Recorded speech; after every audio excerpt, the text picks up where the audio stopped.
हृदय रोग चिंताजनक दर से बढ़ रहे हैं। भारत में 20 और 30 वर्ष के युवाओं को हार्ट अटैक आ रहे हैं। बढ़ते मामले हृदय रोग विशेषज्ञों के लिए एक बड़ी चिंता का विषय है। इस दिशा में निरंतर शोध जारी है। इसी कड़ी में हार्ट फाउंडेशन द्वारा लिवास अस्पताल के सहयोग से कार्डियोलॉजी के क्षेत्र में हो रहे नवीनतम शोधों की जानकारी साझा करने के लिए चंडीगढ़ में एक शैक्षणिक कार्यक्रम का आयोजन किया गया, जिसमें देश भर के नामी 250 से ज्यादा कार्डियोलॉजिस्ट व फिजिशियन ने अलग अलग हृदय रोगों और इस बीमारी के इलाज से जुड़ी नई तकनीकों पर मंथन किया। इस दौरान कुछ चुनिंदा केसों पर भी बात हुई।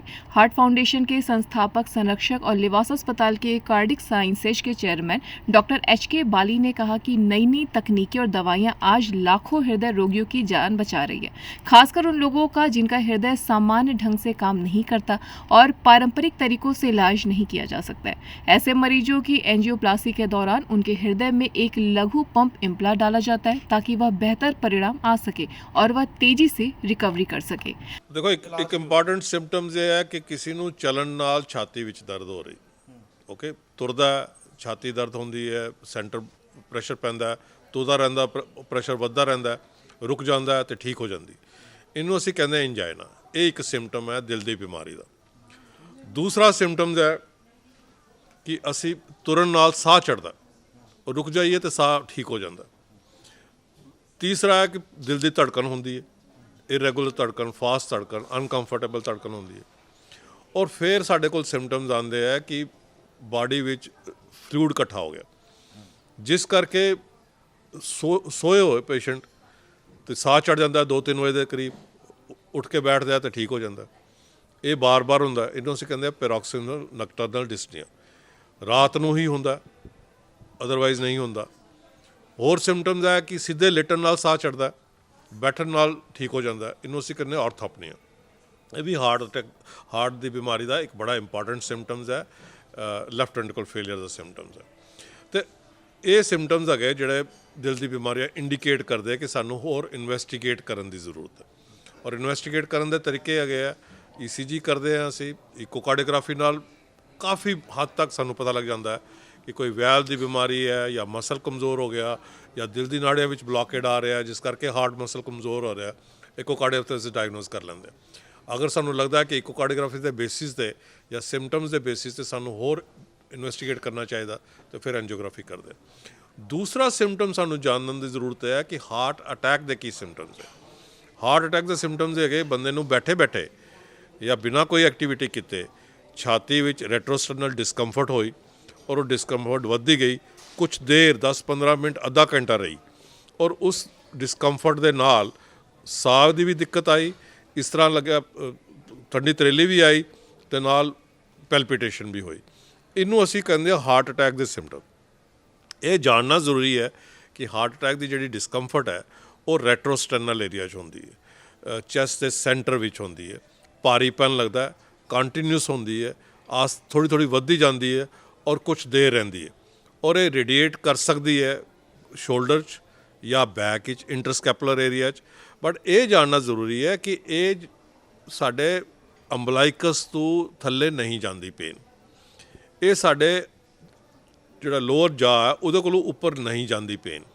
ये जानना जरूरी है कि ये पिन प्रिक नहीं हार्ट अटैक इंडिकेट करता। अगर कोई अपने फिंगर नाल पॉइंट कर रहा है तो वो हार्ट अटैक का सिम्पटम नहीं है। अगर कोई कहता कि मैनू दर्द आती है, कुछ सैकेंड आती है, फिर चली जाती है, फिर आती है, फिर चली जाती है, वो हार्ट अटैक का सिम्पटम नहीं है। तो ये अगर सानू लगता है कि हार्ट अटैक के सिम्पटम्स हैं तो फिर सानू बड़ी जल्दी रिएक्ट करने की जरूरत है, क्योंकि हार्ट अटैक होता है दिल की नाड़ी ब्लॉक होने करके, और ब्लॉक करके हार्ट मसल डैमेज होना शुरू हो जाता है। असी इलाज करते हैं उन्होंने नाड़ी को खोलन का, जिनी जल्दी असी उन्होंने खोलांगे उन्ना हार्ट मसल डैमेज घट होगा। इस करके हार्ट अटैक को जल्दी एप्रीशिएट करना चाहिए कि किसी को हार्ट अटैक हो रहा है, ताकि उन्हों का इलाज उन्नी जल्दी हो सके। मैं हुणे थोड़ी देर पहले गल कर रहा सीगा कि असी घर अपने सिर्फ 1 या 2 दवाइयां लैनियां, उहदे कोलों कोई ज़्यादा दवाई नहीं लैनी। बार रिपीट कर रहे हैं, बार बार रिपीट कर रहे हैं कि हार्ट अटैक अगर सानू लगता हो रहा है तो एक एस्प्रिन की गोली 300 मिलीग्राम की असी च्यू कर सकते हैं। एक असी स्टैटिन आती है, टोरवास्टैटिन या रोजोस्टैटिन के नाम, वो 40 मिलीग्राम की गोली लै सकते हैं।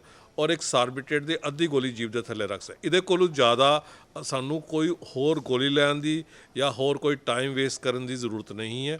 ਅਗਰ ਸਾਨੂੰ ਲੱਗਦਾ ਹੈ ਕਿ ਸਿੰਪਟਮਸ ਹਾਰਟ ਅਟੈਕ ਦੇ ਹੈ ਔਰ ਇਸ ਦੇ ਬਾਵਜੂਦ ਵੀ ਸਿੰਪਟਮਸ ਚਲੀ ਜਾ ਰਹੇ ਹੈ ਤਾਂ ਫਿਰ ਸਾਨੂੰ ਡਾਕਟਰ ਨੂੰ ਕੰਸਲਟ ਕਰਨਾ ਚਾਹੀਦਾ, ਐਂਬੂਲੈਂਸ ਨੂੰ ਬੁਲਾਉਣਾ ਚਾਹੀਦਾ ਜਾਂ ਐਸੇ ਹਸਪੀਟਲ ਜਾਣਾ ਚਾਹੀਦਾ ਜਿੱਥੇ ਜਲਦੀ ਤੋਂ जल्दी उस नाड़ी ਨੂੰ खोलिया जा सके जिन्हों से प्राइमरी एंजियोप्लास्टी कहते हैं। वहीं सीनियर कार्डियोलॉजिस्ट अरुण चोपड़ा ने कहा कि हार्ट फेलियर के मामले के रोगियों के और प्रबंध में आर्टिफिशियल इंटेलिजेंस तेजी से महत्वपूर्ण भूमिका निभा रही है। कई अस्पतालों में हृदय रोगियों से जुड़ी जानकारी इकट्ठा करने के लिए AI का उपयोग कर रही है। आज जैसे डॉक्टर साहब ने आपको बताया, एक बहुत इम्पॉर्टेंट सब्जेक्ट हार्ट फेलियर है।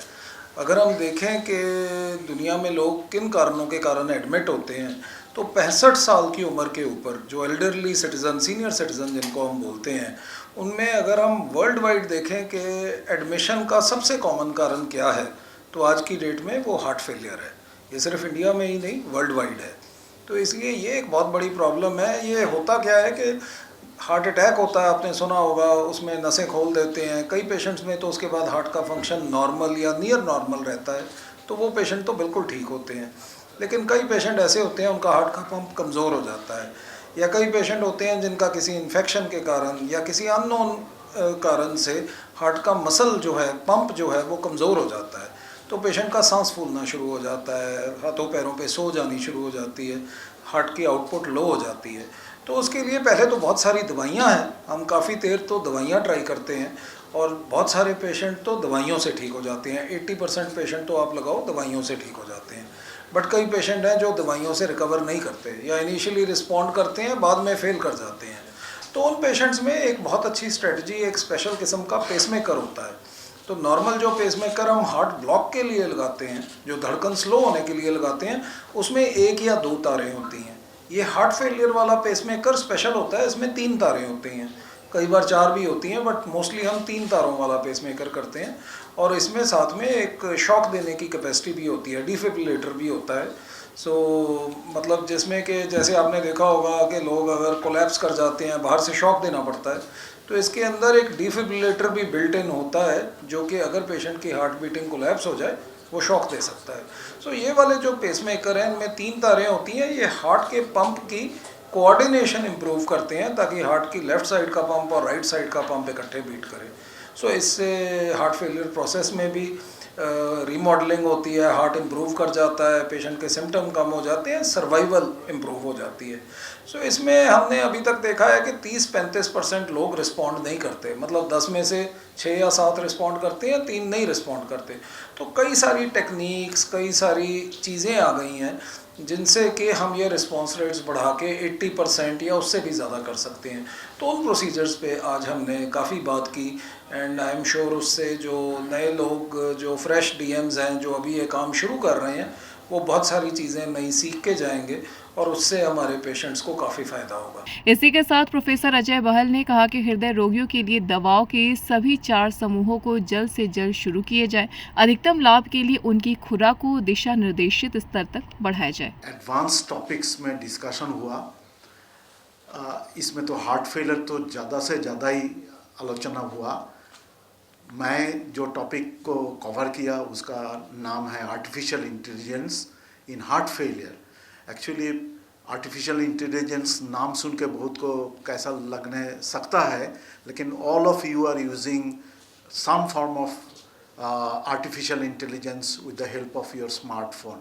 तो इसीलिए कुछ बड़ा बात नहीं है आर्टिफिशियल इंटेलिजेंस।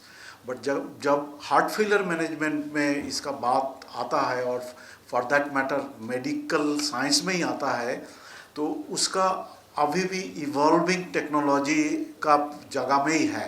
अभी भी फुल्ली एकदम इंटीग्रेटेड हो गया ऐसा नहीं है, थोड़ा थोड़ा हो रहा, मैं बोलूँगा कैसा हो रहा, लेकिन हो रहा। इसीलिए आर्टिफिशियल इंटेलिजेंस हमारा हिसाब से एक्चुअली ऑगमेंटेड इंटेलिजेंस है। मतलब हमारा जो ह्यूमन इंटेलिजेंस है, जो हम लोग सोचने सकते हैं पेशेंट का बारे में, पेशेंट का सिम्टम सुन के, ईसीजी देख के, कोकार्डियोग्राफी देख के, एमआरआई देख के, वो उसका बाद भी हमारा इंटेलिजेंस और काफ़ी काम करते हैं। हमको जो बोलना पड़ता है, जो इंट्यूशन, वो intuition actually is a human intelligence, complicated process in the brain. वही चीज़ धीरे धीरे कंप्यूटर में इनकॉर्पोरेट करने का कोशिश हो रहा, जो कंप्यूटर एनालाइज करेगा like the human beings, and वो परफॉर्म करेगा, and they will allow the और help the doctors and help the stakeholders, जो पेशेंट का और मरीज का साथ काम करते हैं, वो लोग को हेल्प करेगा। जो ये प्रॉब्लम होने वाला है, ये प्रॉब्लम होता शायद ये कारण के लिए हो रहा है, तो ये सारे इंफॉर्मेशन देगा। उसको हम लोग का मैंने डिजिटल टर्मिनोलॉजी में बोलते हैं डिजिटल थेराप्यूटिक्स। तो डिजिटल थेराप्यूटिक्स जो है वो prevention of heart failure, prevention of cardiac disease में भी काम कर रहा।